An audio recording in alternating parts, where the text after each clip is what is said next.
Assalamualaikum warahmatullahi wabarakatuh. Salam sejahtera bagi kita semua. Selamat pagi, siang, sore, atau malam, dan dimanapun kalian berada. Perkenalkan, nama saya Muhammad Harith Juwana dari kelas 11 MIPA. Di sini saya akan menjelaskan materi kelas 11 Fisika tentang fluida dinamis. Sayap pesawat terbang memiliki penampang lintang melengkung dengan bagian depan lebih tebal daripada bagian belakang. Desain seperti ini disebut aerofil. Ciri-ciri umum dari fluida, yang pertama tidak kompresibel. Jika diberi tekanan maka volumenya tidak berubah. Tidak mengalami gesekan pada saat mengalir, gesekan fluida dengan dinding dapat diabaikan. Yang ketiga, aliran stasioner. Tiap paket fluida memiliki arah aliran tertentu dan tidak terjadi turbulensi, pusaran-pusaran. Aliran tunak, steady. Aliran fluida memiliki kecepatan yang konstan terhadap waktu. Definisi garis arus. Garis arus adalah aliran yang mengikuti suatu garis lurus melengkung yang jelas ujung dan pangkalnya. Ketika melebihi suatu kelajuan tertentu, aliran fluida menjadi turbulen. Nah, ini seperti ini contoh gambar turbulen, sehingga alirannya ini tidak stabil. Yang stabil disebut laminar. Hukum-hukum dasar fluida dinamis. Yang pertama ada hukum kontinuitas. Debit adalah sejumlah volume fluida yang mengalir per satuan waktu, biasanya per second. Besar debit aliran fluida dapat dicari dengan menggunakan satu dari dua formula ini, di mana Q adalah debit aliran fluida meter 3 per second. V adalah volume fluida meter 3.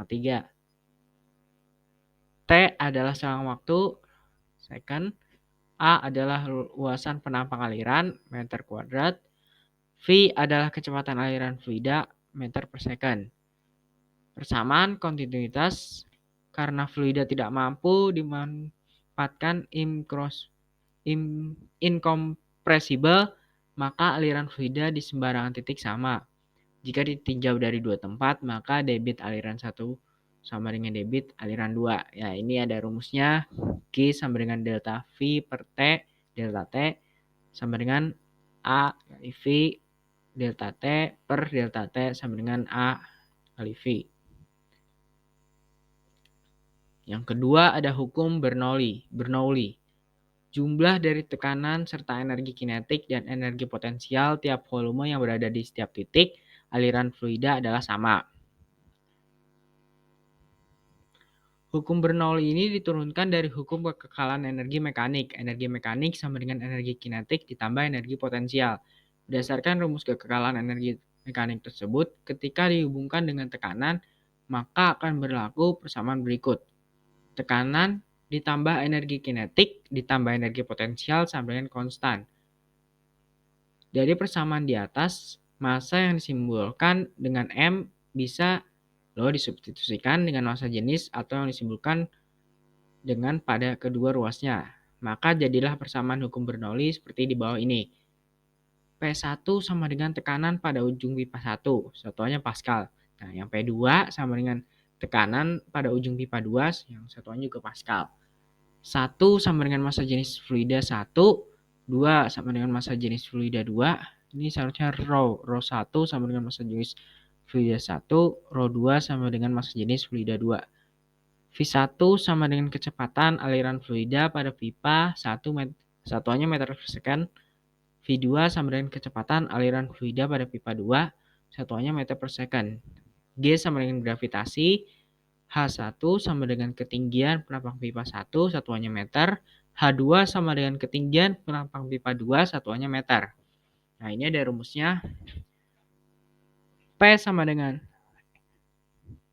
P ditambah rho GH ditambah setengah P rho V kuadrat sama dengan konstan. Atau P ditambah rho GH1 ditambah setengah P rho V1 kuadrat sama dengan P2 ditambah rho GH2 ditambah setengah kali rho V2 kuadrat. Nah, ini ada rumus energi mekanik juga, yaitu sama dengan setengah dikali mv kuadrat ditambah mgh. Penerapan hukum Bernoulli dalam kehidupan sehari-hari. Yang pertama ada gaya angkat pesawat terbang. Seperti yang sudah saya singgung di awal, bila gaya angkat berlaku pada kedua sayap pesawat terbang adalah contoh dari aplikasi hukum Bernoulli. Ketika pesawat meluncur bersiap untuk take off di landasan pacu, tekanan pada sisi di atas badan pesawat tersebut akan lebih kecil daripada bagian bawah badan pesawat. Sebaliknya, kecepatan di bagian atas badan pesawat lebih tinggi daripada bagian bawahnya. Rumus gaya angkat pesawat sendiri adalah sebagai berikut. Ya, ini ada gambarnya. Sementara itu, ketika pesawat sudah berada pada ketinggian tertentu dan mempertahankan kelajuannya, maka akan berlaku rumus berikut.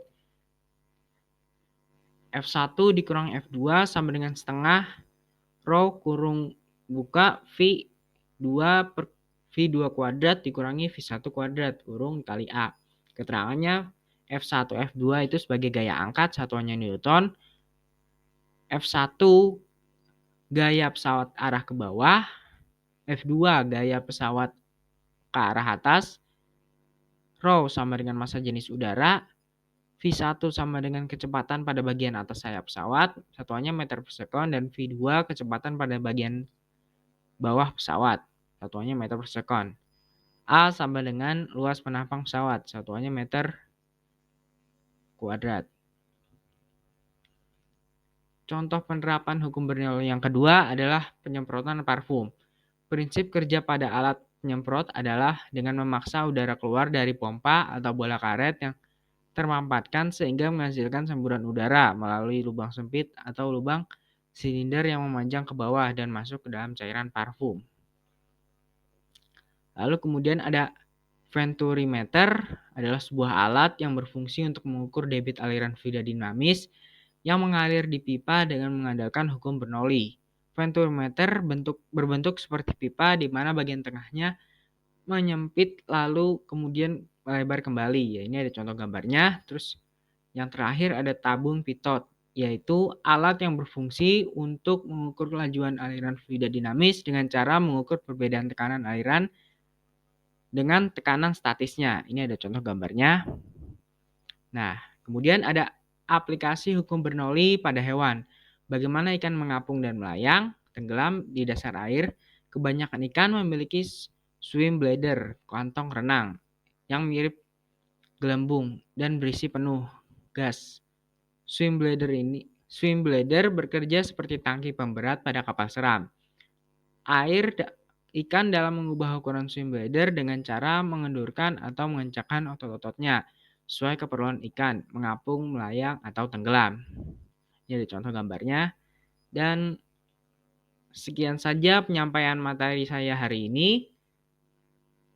Terima kasih. Wassalamualaikum warahmatullahi wabarakatuh.